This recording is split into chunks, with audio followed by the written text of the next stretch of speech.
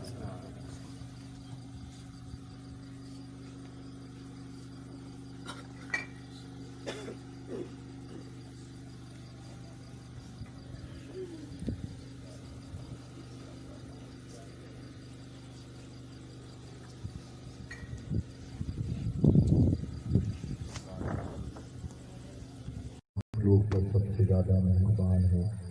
یا اللہ ہم اپنے اغراض لے کر تیری بارگاہ میں جمع ہوتے ہیں۔ یا اللہ شب جمعہ کی ان ساعتوں کے صدقے و فضائل میں ہمارے حال پر رحم فرما۔ یا اللہ ہماری مشکلات کو دور فرما، ہماری پریشانیوں کو دور فرما، زندگی کے ہر شعبے میں کامیابی سے سرفراز فرما، امراض سے شفائے کلی عطا فرما۔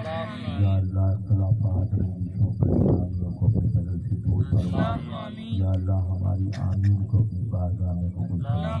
یا اللہ اہتمام نقشبندیہ جو کہ کیا گیا ہے، یا اللہ اس میں غلطی کوتاہی کمی بیشی کو معاف فرماتے ہوئے اس کا ثواب آقا نامدار احمد مصطفیٰ محمد مصطفیٰ صلی اللہ علیہ وسلم کی بارگاہ بے کری پناہ میں ہدیۃً و تحفۃً نذر کرتے ہیں، ہماری جانب سے قبول فرما۔ یا اللہ تمام انبیاء مذہبی کے بارے مقدس تمام اہل بیت عطا، تمام صحابہ کرام صحابیات، تمام غزوات کی شہداء حسین کریمین شہداء کربلا کی درجات کی بلندی کی نذر کرتے ہیں، یا اللہ قبول فرما۔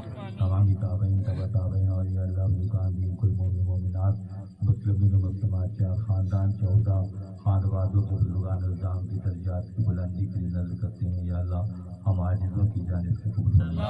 یا اللہ بالخصوص سلسلہ نقشبندیہ کے بزرگان الزام کے درجات کو بلند فرما اور ان ساعتوں میں ہماری دعاؤں کو ان کے حق میں قبول فرما۔ یا اللہ بزرگان الزام کے بتائے ہوئے طریقے کے مطابق یہاں اہتمام کیا جا رہا ہے، یا اللہ ہمارے یقین میں پختگی عطا فرما، ہماری توفیقات میں اضافہ فرما۔ یا اللہ جو کچھ ہم دہرا رہے ہیں اس کی معنیت کو سمجھنے کی توفیق عطا فرما۔ یا اللہ ہمیں اپنا قرب خاص عطا فرما۔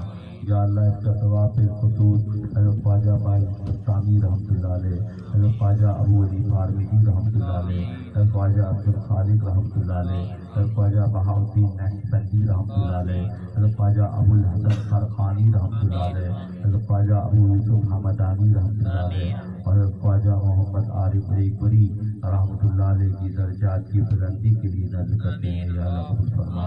یا اللہ جس طرح سے تیری رضا حاصل کرنے کے لیے بزرگان الزام نے اپنی پوری زندگی کو احتیاط کے ساتھ گزارا، یا اللہ ہمیں بھی ان کے صدقے و طفیل میں یا اللہ ہمارا حصہ ہمیں عطا فرما۔ یا اللہ ہمارا حصہ ہمیں عطا فرما۔ یا اللہ ہماری زبان کی گرہ کو کھول کر ہمیں ایسی زبان عطا فرما جو تیری بارگاہ میں مناجات کرے تو تیری بارگاہ سے قبولیت کی علامت آ جائے۔ یا اللہ ان ساعتوں میں جو ہمارے بھائی یہاں موجود ہیں سب پر اپنا خصوصی فضل فرما، ہمارے بیماروں کو شفائے کلی سے سرفراز فرما، ہمارے مرحومین کی مغفرت فرما، محمد عاطف صاحب کو صحت و سلامتی عطا فرما، جناب ضیاء اللہ صاحب کی مغفرت فرما، ان کے درجات کو بلند فرما۔ اللہ جس خوش گمانی کے ساتھ لوگ یہاں شریک ہیں سب کی جائز آرزوں اور تمناؤں کو پورا فرما۔ الہی بحق بنی فاطمہ کے بار قول ایمان کو خاتمہ اگر دعوت امراض کو دیور قبول منو دست دامان آل رسول الہی تو آسا کنی مشکلات تو پہلے محمد علیہ السلام اللہ تعالیٰ علیہ خیر خلقہ محمد والہ وصحبہ وال بیتہ اولیاء امتہ علماء ملتہ عرفاء طریقتہ اجمعین برحمتک یا ارحم الراحمین الحمدللہ رب العالمین۔